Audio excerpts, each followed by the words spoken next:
A very good morning to you. I am Hilda Wadidi and happy Labor Day wherever you're watching us from. It's about that time we let you know what's happening in the streets of Nairobi as well as across our borders.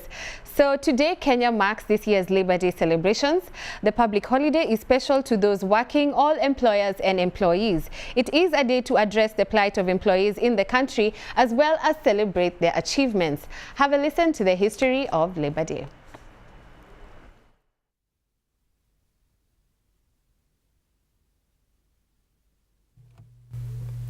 Labor Day celebrations were initiated in the 1880s to commemorate the critical struggle of the working class individuals all over the world. Labor Day celebration is also known as International Workers' Day, May Day, or just Workers' Day. This special day is marked on the 1st of May each year in most countries, including Kenya.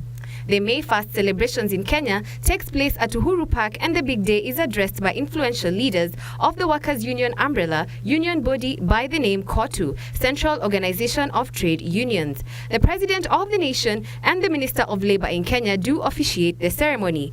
Many employers look forward to Labor Day in Kenya as they await the official address which approves increases of the minimum wage in the country. Hilda Wadidi, Y in the Morning Entertainment News.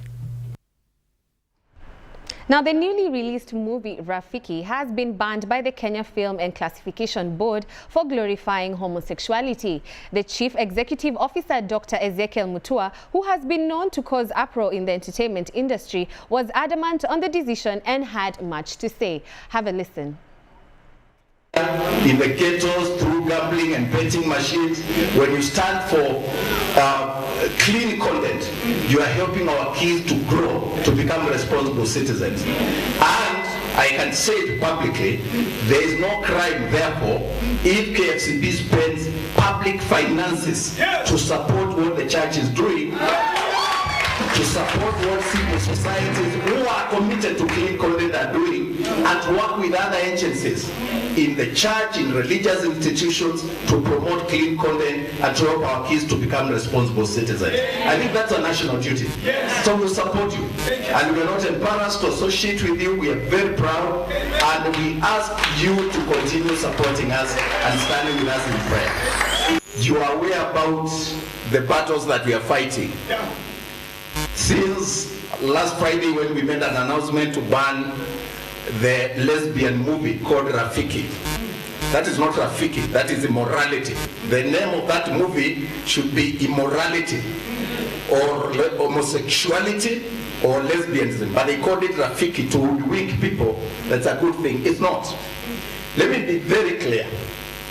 Kenya will not accept homosexuality as a way of life. Yes. We will never. Yes, never. And I want to make it very clear before the media, I would rather lose my job than occupy a public office and allow homosexual groups and foreign donors to destroy our kids with that negative narrative. I will not.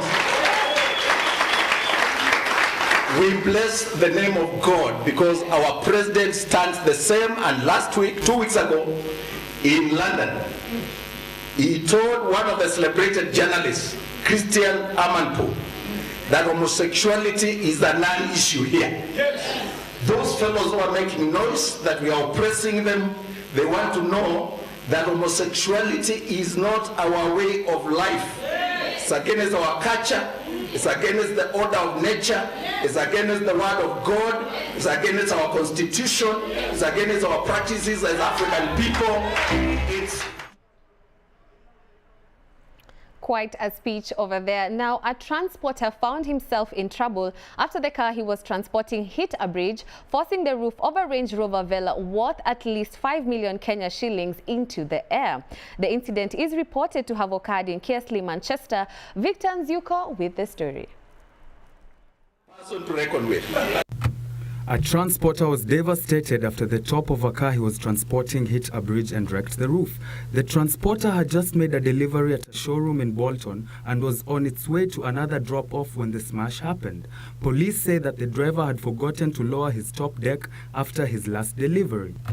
Two vehicles on the top of the deck were badly damaged, including a red vehicle believed to be a new Range Rover Velar worth at least 5 million Kenyan shillings, which officers joked on Twitter and now became, and I quote, non-factory built convertible. The roof of the Evoque fleet hit a breakdown recovery truck, shattering its windscreen and leaving the driver shaken. The driver, said to be in his 40s, had been reported for driving without due care and attention. For Y in the Morning News, I'm Victor Nziuko. Now, in the world of movies and entertainment, Marvel Studios' Avengers Infinity War opened with a predictable shock and awe, earning $630 million worldwide, set to be the highest opening weekend of all time. This means Avengers Infinity War has broken the box office record, which was previously held by The Fate of the Furious. Have a look. There was an idea to bring together a group of remarkable people to see if we could become something more. So when they needed us, we could fight the battles. Infinity War, which features more than 24 superheroes fighting to save the universe, also broke the record for highest North American opening weekend, ranking in $250 million in US and Canadian box offices.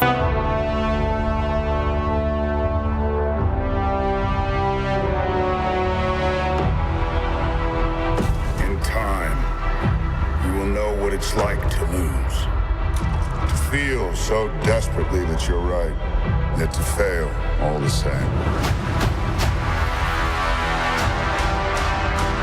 The 19th film in the so-called Marvel Cinematic Universe, combining a whopping 9 franchises and a cast list that reads off the who's and who's of the Hollywood A-list. Robert Downey Jr. dons the red and gold metal suit once again as Iron Man.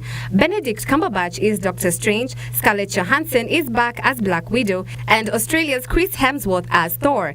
Their mission is to prevent the powerful purple alien Thanos, Josh Brolin, from destroying the universe. Hilda Wadidi, Y in the Morning Entertainment News.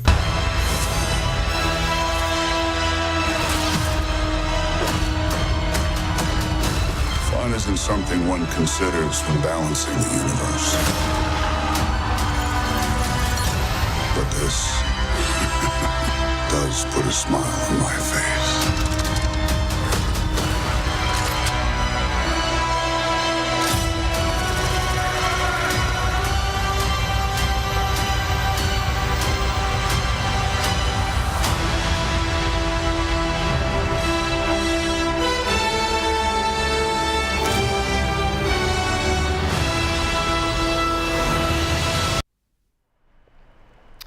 And I will be at the cinema today to catch up with Avengers Infinity War.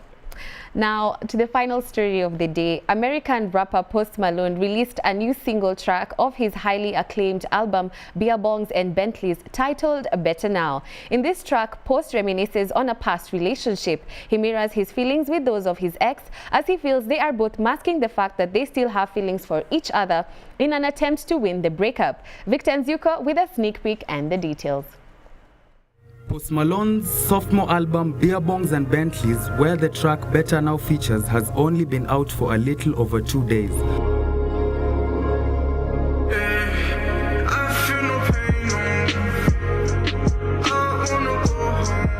But it's already making history and raising the bar, at least when it comes to numbers.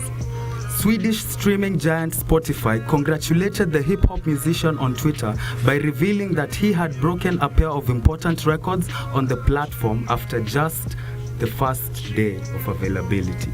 According to the company's tweet, Beer Bongs and Bentleys destroyed the record for the most streams of the songs on an album in the US, as the 18 tracks featured on Malone's latest were played almost 48 million times in the United States alone.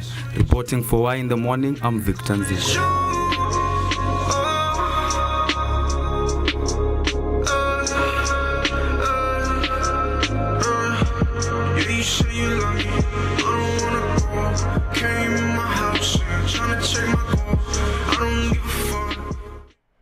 And that just about concludes our bulletin today. May you enjoy your Labor Day wherever you are. You have been watching Y254 News Updates with myself, Hilda Wadidi. Do not touch that dial. Barry Moses and Kalami Val are coming through. Y in the Morning continues shortly.